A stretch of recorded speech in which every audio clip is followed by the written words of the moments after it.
Bonjour amoureux de la parole, heureuse de vous retrouver pour ce nouveau partage autour du livre d'Esther. Aujourd'hui, nous allons aborder les chapitres 7 et 8 du livre d'Esther. La dernière fois, nous avons parlé des deux précédents chapitres, 5 et 6, et nous étions arrivés au point où Amam, désolé et complètement sous le choc, venait d'honorer Mardochée qu'il n'appréciait pas du tout. Et il avait d'ailleurs prévu de le pendre sur un bois qu'il avait préparé. Et au moment où il raconte cet épisode d'humiliation, puisqu'il va se balader devant tout le monde en honorant Mardochée qui va monter sur un cheval vêtu du vêtement du roi, eh bien Amam va être venu, enfin des eunuques du roi vont venir chercher Amam pour la mener au festin que Esther avait préparé. Et c'est là que nous entrons dans les chapitres 7 et 8. Si vous m'écoutez pour la première fois, je suis Luce du blog ilestécrit.com et je vous embarque dans une nouvelle virée biblique.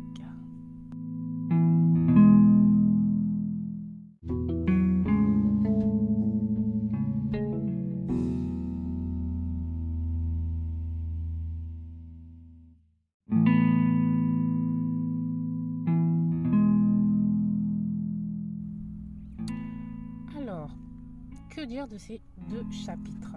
Donc, je vais vous faire un résumé, mais je vous encourage vraiment à aller lire parce que je ne vous donne vraiment pas tous les détails dans cet épisode. Le but du blog Il est écrit et de tous ces podcasts, c'est de vous donner envie d'aller lire la Bible, bien sûr.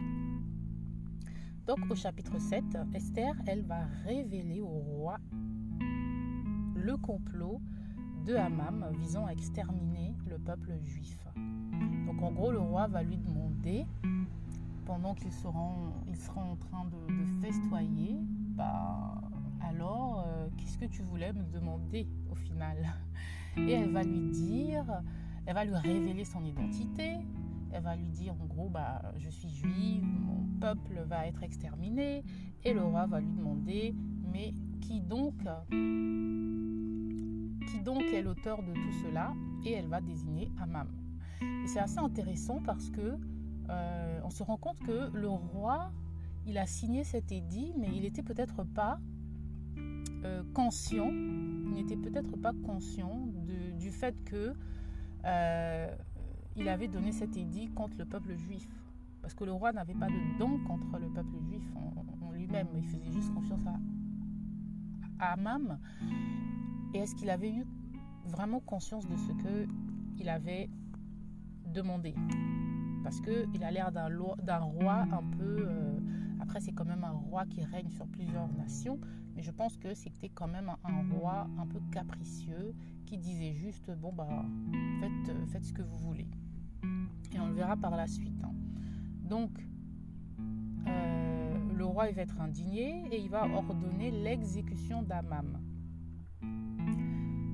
Et c'est intéressant parce que c'est pas seul, quand vous lirez la scène, ce n'est pas seul Esther qui va dénoncer Mardochée, mais des eunuques vont également dire au roi, vous savez, on se croirait dans une série,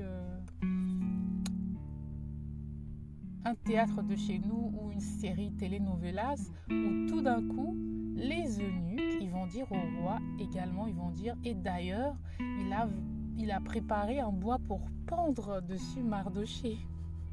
Et là, le roi l'a dit, va demander à ce qu'il soit pendu là-dessus, sur la même potence qu'il avait préparée pour Mardochée. Donc voilà. Et au chapitre 8, Esther, elle va plaider en faveur de son peuple auprès du roi. Et elle va obtenir l'autorisation pour les Juifs de se défendre contre leurs ennemis. Donc les Juifs vont prendre les armes et vont remporter une victoire écrasante. Donc, là, j'avoue que lorsque je lisais ce passage, j'étais un peu dubitative.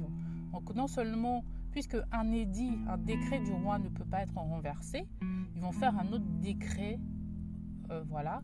Et d'ailleurs, le roi, il va dire, en gros, écrivez ce que vous voulez, quoi. Il va même pas, et il va juste mettre le seau. On va juste mettre son seau dessus. Il ne va même pas se prendre la tête à essayer de regarder qu'est-ce qui va se passer. Et après, le chapitre 8, dans la suite, on voit quand même toute une vengeance du peuple juif qui est assez terrible. Et à ce moment-là, on rentre quand même dans un côté assez obscur du livre d'Esther.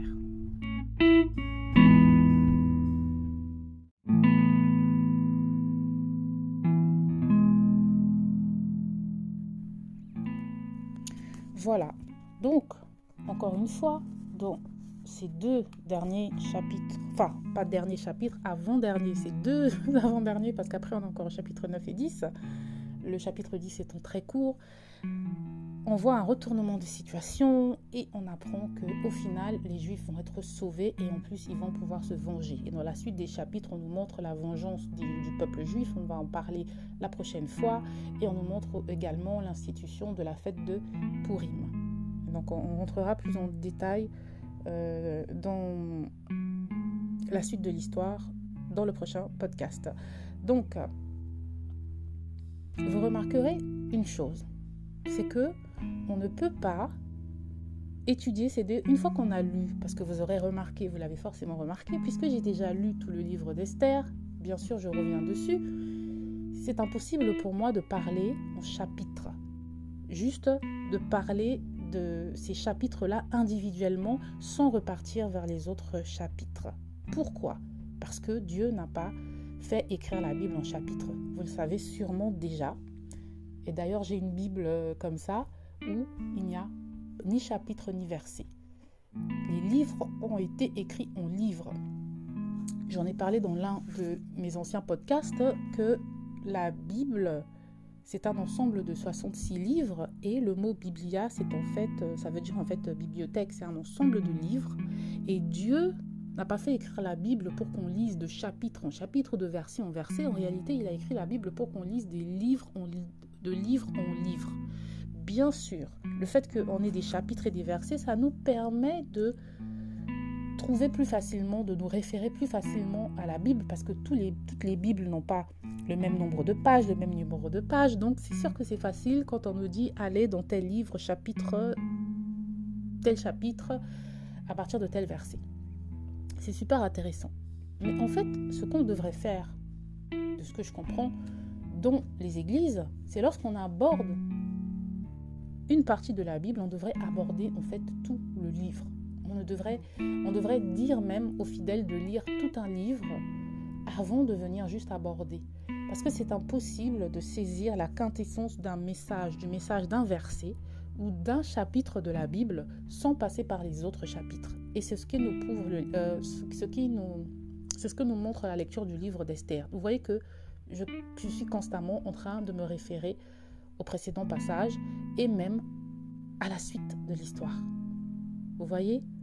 Parce que les chapitres 7 et 8 n'ont pas de sens sans la compréhension des chapitres suivants. Je ne sais pas si vous voyez ce que je veux dire, ni la compréhension des chapitres précédents. Et donc, on ne peut pas juste prendre un verset d'Esther, de l'extraire de son contexte et d'en faire ce qu'on veut. Pour comprendre le livre d'Esther, il faut l'avoir lu dans son entièreté. Et c'est ça qui est intéressant avec ce type de livre. Et donc, je voulais juste finir par vous recommander un autre ouvrage. J'ai déjà partagé sur cet auteur, David Powson. Malheureusement, c'est en anglais. Désolée. J'avais partagé sur un de ses livres. C'était un livre sur l'histoire de l'Église. Je vais me lever, allez vous prendre le livre qui n'est pas trop loin. C'était un livre, voilà, David Powson, Where has the body been for 2000 years? Le corps, en fait, c'est l'histoire de l'Église. Et il nous parle, en fait, de l'histoire de l'Église. C'est un livre pas trop énorme, mais c'est un livre, un condensé assez génial et assez bien écrit. Et là, il a écrit un autre livre. C'est un auteur qui est déjà avec le Seigneur. Il n'est plus avec nous. Mais il a quand même laissé